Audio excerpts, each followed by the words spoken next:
akun 1193.814. Saya di sini akan mempresentasikan dan menjawab pertanyaan-pertanyaan dari mata kuliah manajemen desain. Let's go. Oke. Untuk yang pertama, sebelum lanjut ke pertanyaan, ada kalanya kita harus mengenal apa itu manajemen. Nah, kawan-kawan harus tahu nih, manajemen adalah sebuah kegiatan, ya, proses di mana seseorang dapat mengatur segala sesuatu yang dikerjakan oleh individu atau kelompok. Ya. Manajemen perlu dilakukan guna mencapai tujuan atau target dari individu ataupun kelompok tersebut secara kooperatif menggunakan sumber daya yang tersedia. Adapun pandangan dari beberapa ahli, yang salah satunya adalah Mary Parker Follett, ya mungkin terdengar asing bagi kawan-kawan gitu, begitupun juga saya gitu. Tapi kita sama-sama sekarang bahas secara pandang gitu, perspektif dari salah satu ahli di bidang manajemen gitu ya, Mary Parker Follett ini, bahwasannya manajemen adalah sebuah seni, ya, sebuah seni dalam menyelesaikan tugas melalui sebuah perantara, yang artinya bisa diartikan sebagai suatu kegiatan yang dilakukan oleh seorang manajer untuk mengarahkan bawahan ataupun orang lain demi menyelesaikan pekerjaan, demi tercapainya sebuah tujuan. Oke, untuk yang kedua, apa aja sih, dibagi berapa sih konsentrasi dalam manajemen tersebut? Nah, yang pertama saya akan menjelaskan konsentrasi manajemen dibagi menjadi 7. Nah, untuk yang pertama, manajemen sumber daya manusia atau manajemen SDM. Dikenal juga sebagai manajemen personalis atau bidang ini berhubungan dengan pengelolaan suatu perusahaan, mulai dari perekrutan, pengembangan sumber daya manusia, dan peningkatan mutu hingga sistem gaji karyawan. Tahap lanjut yang kedua, yaitu manajemen produksi. Manajemen produksi adalah ilmu manajemen ini mempelajari tentang perencanaan desain, penyediaan bahan baku, mutu, jumlah, pengendalian, hingga pengawasan produksi. Yang ketiga, manajemen informasi. Manajemen informasi ini sangat penting karena mengelola setiap informasi yang menjadi alat bantu perusahaan tersebut. Salah satu faktor penting dalam setiap pengambilan keputusan perusahaan. Yang keempat, manajemen pemasaran. Mengatur riset pasar, strategi pemasaran, promosi produk, analisis pasar, hingga analisis kompetitor. Selanjutnya, yang kelima, manajemen strategis. Manajemen ini adalah tentang penyusunan, penerapan, hingga evaluasi berbagai kegiatan guna mengatur kembali strategi yang tepat untuk digunakan oleh perusahaan. Yang keenam, manajemen administrasi.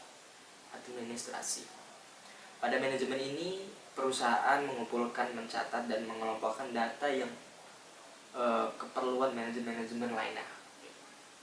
Dan yang terakhir, yang ketujuh, manajemen keuangan. Manajemen keuangan antara lain tentang investasi, laba perusahaan, laporan keuangan, dan pengelolaan aliran uang keluar dan dibagi menjadi 7 tadi.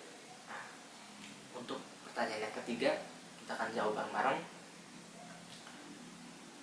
Pertanyaan ketiga ini, mengapa manajemen sangat penting di industri kreatif atau DKV, desain komunikasi visual? Menurut saya sangat-sangat amat penting, karena contohnya saja ketika kita brief dengan klien, ketika kita tidak mempunyai ilmu manajemen yang baik, nah seketika itu kita tidak akan mendapatkan hasil yang kita mau ketika di tahap briefing itu dengan seorang klien gitu. Yang hasilnya finally karya yang kita buat tidak sesuai dengan apa yang konsumen mau atau klien mau, kurang lebih seperti itu. Ini sangat penting manajemen dalam industri kreatif. Itu hanya sebagai contoh kecil ya. Kita lanjut ke nomor 4. Pertanyaan ke nomor 4, yaitu unsur-unsur apa saja yang menjadi pendorong atas keberhasilan dalam membangun manajemen perusahaan yang baik. Yang pertama, ada manusia, pastilah. Yang pasti subjek pertama itu manusia. Yang kedua, uang. Yang ketiga, ada material. Yang keempat, ada mesin. Yang kelima, ada metode.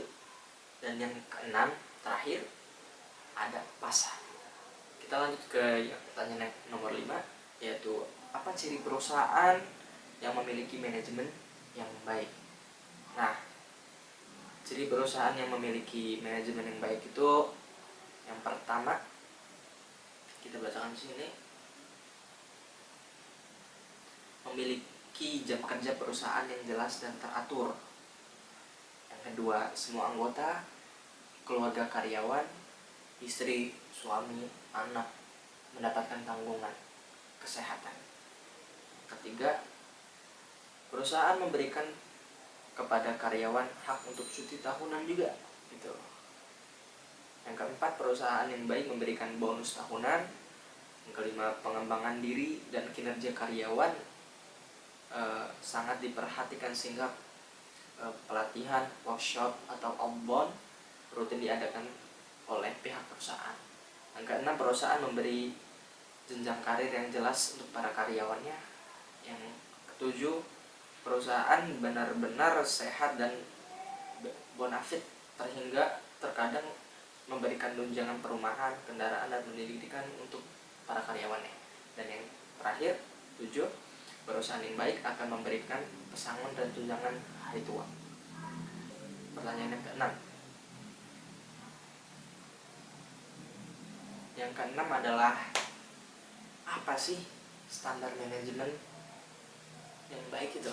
Nah, standar manajemen yang baik, yang pertama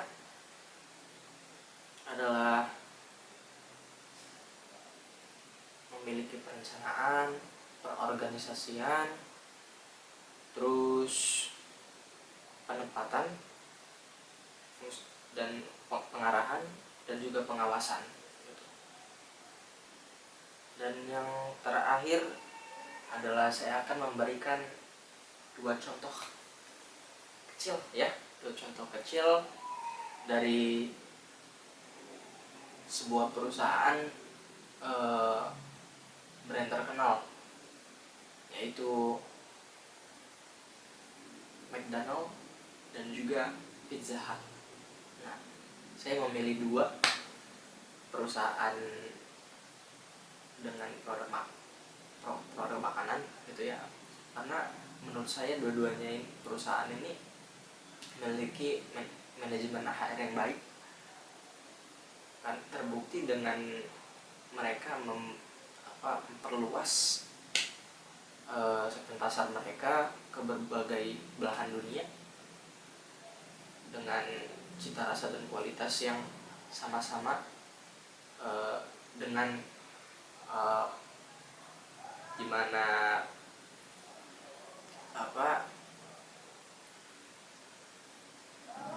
cita rasa yang baik dimana seperti rasa aslinya gitu, meskipun dia berada di di beberapa negara yang berbeda gitu, kan dengan manajemen yang baik mereka sehingga dapat menyamaratakan gitu loh. Nah, kurang lebih seperti itu penjelasan yang bisa saya berikan, kurang lebihnya saya mohon maaf. Wabillahi taufiq wal hidayah. Wassalamualaikum warahmatullahi wabarakatuh.